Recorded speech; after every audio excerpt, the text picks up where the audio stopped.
Well, if I were to take you back, way back to when things were rosy and content, you'd find me and my wife, Janine, living a comfortable life. Just the two of us in our cozy little home in the suburbs. 22 years of marriage. You know, that's no small feat. You'd see us every morning sipping our coffees together, reading the news and casually chatting before heading off to our respective jobs. Me, I'm a systems engineer, and Janine. She's a high school principal. Our evenings, well, those were spent cooking dinner together, watching our favorite TV shows, or simply sitting on the porch talking about our day, our plans, our dreams. We loved our little routines. They grounded us, gave us a sense of security and, well, happiness. I reckon then there was our shared love for technology. Boy, we were both real tech geeks. We both had Apple Watches, matching ones a gift. We bought each other on our 20th anniversary. We used them for everything, tracking our health, staying connected, even controlling the gadgets around the house. But I didn't know at the time that these same watches would turn my world upside down. Yeah, you heard me. Right. It was her Apple Watch, her constant companion, that would eventually reveal the secret she'd been hiding. But that's the beginning of this Apple Watch nightmare, where things started to change. Subtly. At first, Janine started coming home later and later from work, saying it was due to the increased workload. She was also constantly on her phone, or more specifically her Apple Watch.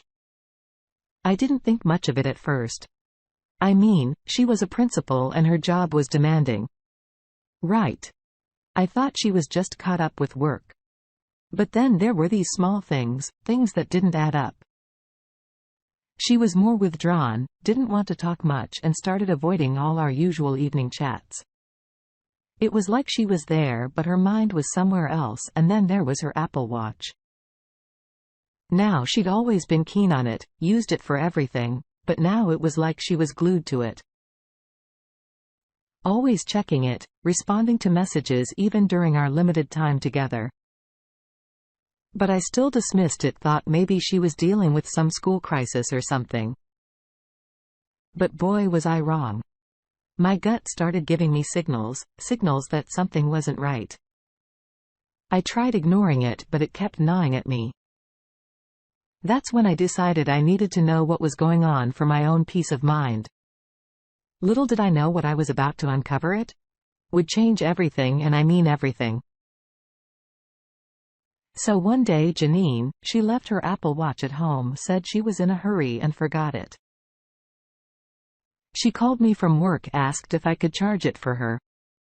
I agreed, of course, and didn't think twice about it. So I placed it on the charger, and that's when I saw it. A message popped up on the screen. It was from some guy named Tom. It read, "Miss, you already can't wait to see you tonight. Love." I was taken aback. The message. It was intimate, not something a colleague or a friend would send. My heart sank. But I tried to calm myself down. Maybe it was the wrong message or a joke.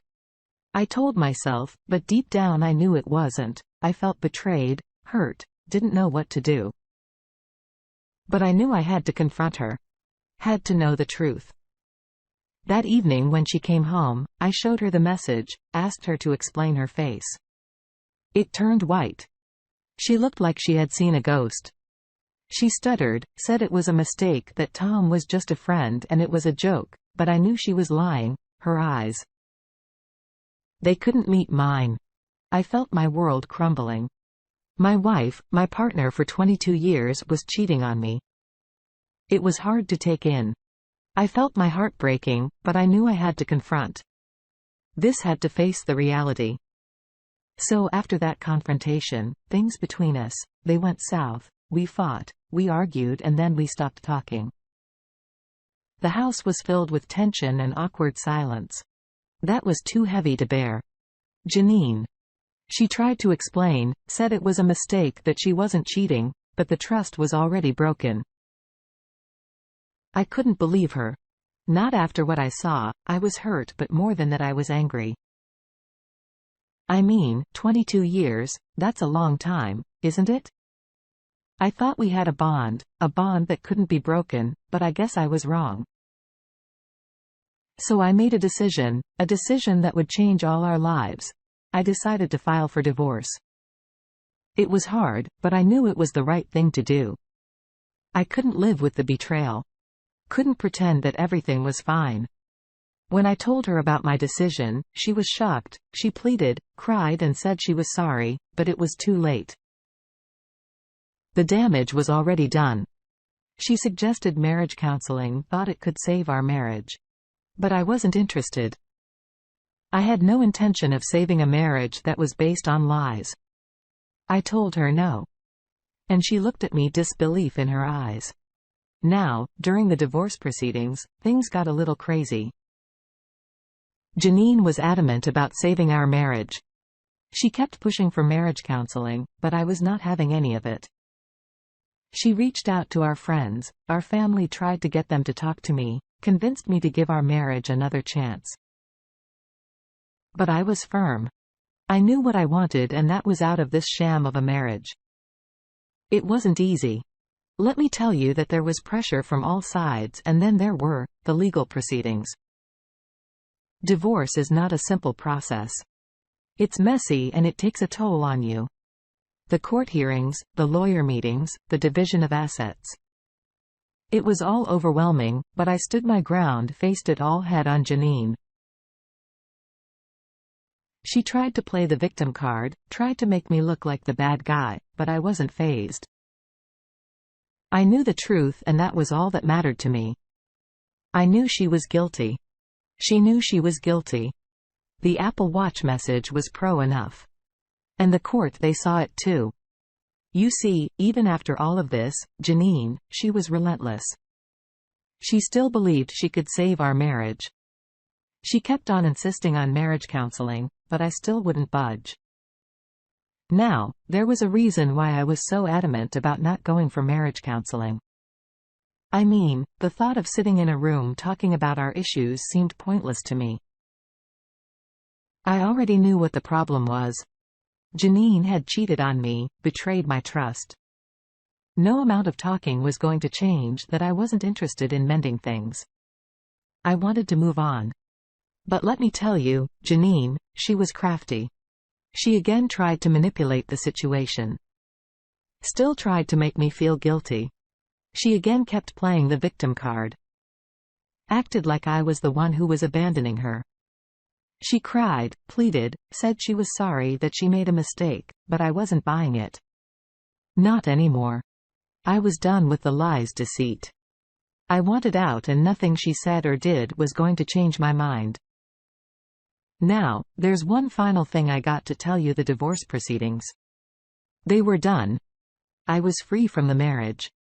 But Janine, she had one last trick up her sleeve. She walked into court one day with this look on her face, a look. I couldn't quite figure out. We were there for the final hearing to put an end to this mess once and for all. She stood up, looked at the judge, then at me, and she said she was pregnant. Now I got to tell you that threw me for a loop. My lawyer, he was quick, asked for a paternity test. I agreed. Of course, if the kid was mine, I would take responsibility. But I knew Janine. I knew she was lying, and guess what? The paternity test came out negative. Janine. She was caught in a lie. Once again, the judge wasn't pleased, and that was it. Our divorce was finalized. Janine. She was left with nothing, her lies, her deceit. It all came crashing down on her. Me, I was free. Ready to start my life, and so that's my story of how my wife of 22 years got caught cheating from her Apple Watch, and how I stood my ground despite everything. A word of advice: